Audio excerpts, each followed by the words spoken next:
Hallo, in diesem Video schauen wir uns gemeinsam an, wie das Übertragungsmodul in der Praxis funktioniert. Das machen wir anhand unseres Beispiels der angelegten Accounts, nämlich einer Fulfillment-Anbindung.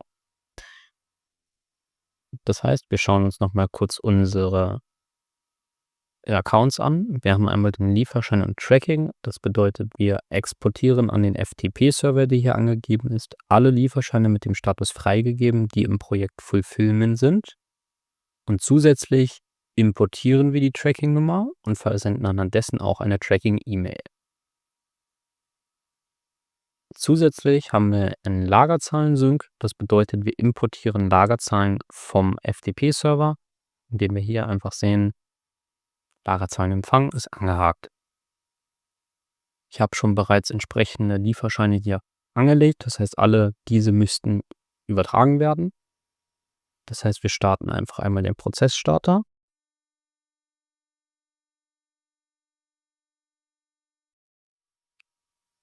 Und wir sehen, dass er aktuell leer ist, der Server. Wenn wir nun aktualisieren, sehen wir, dass wir entsprechend unsere Dateien bekommen haben. Das heißt, das sind jetzt 2 Übertragungen gewesen. Das heißt, die obere ist unsere aktuelle Übertragung. Und das können wir Ganze auch natürlich im Übertragungsmodul im Monitor nachsehen. Das heißt, hier um 13:52 Uhr, was es jetzt gerade ist, haben wir entsprechend diese beiden Lieferscheine, die 255 hinten und die 254, an den Server übermittelt. Das hat soweit funktioniert. Was wir nun testen möchten, ist, dass wir einfach einmal eine Tracking, also eine Rückmeldung vom Fulfiller an uns und eine Lagerzahl übermitteln. So, da die Dateien jetzt auf dem Server sind, würde das auch mit dem nächsten Durchlauf über den Prozessstarter wieder funktionieren, aber wir wollen jetzt nicht so lange warten, deswegen stoßen wir den einfach nochmal manuell an.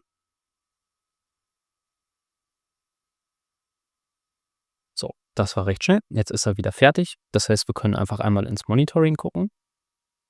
Und wie wir sehen, wurde einmal eine Tracking-Empfang für diesen Lieferschein und einmal eine entsprechende Lagerzahl auch.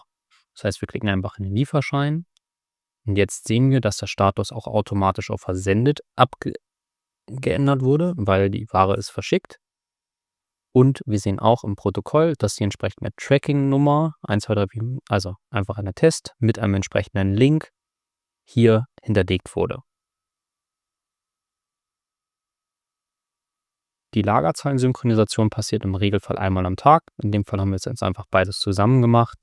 Aber wie wir sehen, haben wir jetzt bei diesem einen Produkt die Lagerzahl auf 1500 angepasst. Das heißt, wir öffnen einfach einmal das Produkt, gehen auf den Lagerreiter und wie wir sehen, haben wir auf unseren Lagerplatz, den wir nur für diesen Test angelegt haben, 1500 Stück eingebucht und sehen auch hier, dass es über eine API-Korrektur, also einen Import, das Übertragungsmodul entsprechend angepasst wurde. Das war's auch schon.